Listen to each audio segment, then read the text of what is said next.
ఈ యొక్క కబూతర్ ఖానా ఏదైతే ఉందో ఇల్లు, దీన్ని 5 आदमी మెయిన్ ఆద్మీ మిల్కే కలెక్షన్ కరికే దర్దాపు 11, 12 లక్షలతోని దీన్ని నిర్మాణం చేయడం జరిగింది.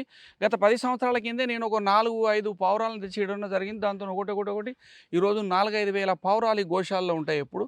వచ్చి తింటా ఉంటాయి. దానికి గూడా రాజస్థానీ మిత్రులంతా గూడా ఈ దానా ఇవన్నీ తెచ్చి పెడతా ఉంటారు. పావురాల వల్ల హ్మ్. రకరకాల వ్యాధులొస్తాయి. వాటి విసర్జితాల వల్ల అనేది ఒక చాలా ఉంది. చాలా మందికి అపోహ కాదు. చాలా అపార్ట్మెంట్లలో గూడా వాటిని సమీపంలోకి రాకుండా మామూలుగా షేడ్స్ అట్లాంటివి వేసి ఇది చేస్తున్నారు. అయితే ఈ పావురాల వల్ల ఈరోజు ఈ మధ్యలో సోషల్ మీడియాలో చాలా వింటున్నాం. చాలామంది ఒక సినిమా యాక్టర్ చనిపోయాడు 'రాజ్ కుమార్'. ఇట్లా చాలామంది చనిపోతున్నారని చెప్పారు గానీ, గోశాలలో ఎక్కువ మంది జనాలు ఉండరు కాబట్టి ఆవాసాలకు దూరంగా ఉంది.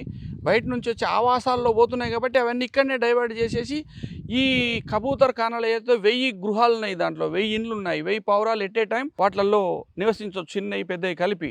కాబట్టి గోశాలలో ఉంది కాబట్టి ఇది మనుషులకు పెద్ద ఎఫెక్టెడ్‌గా ఉండదని ఒక డాక్టర్ సలహాతోని ఇది చేయడం జరిగింది.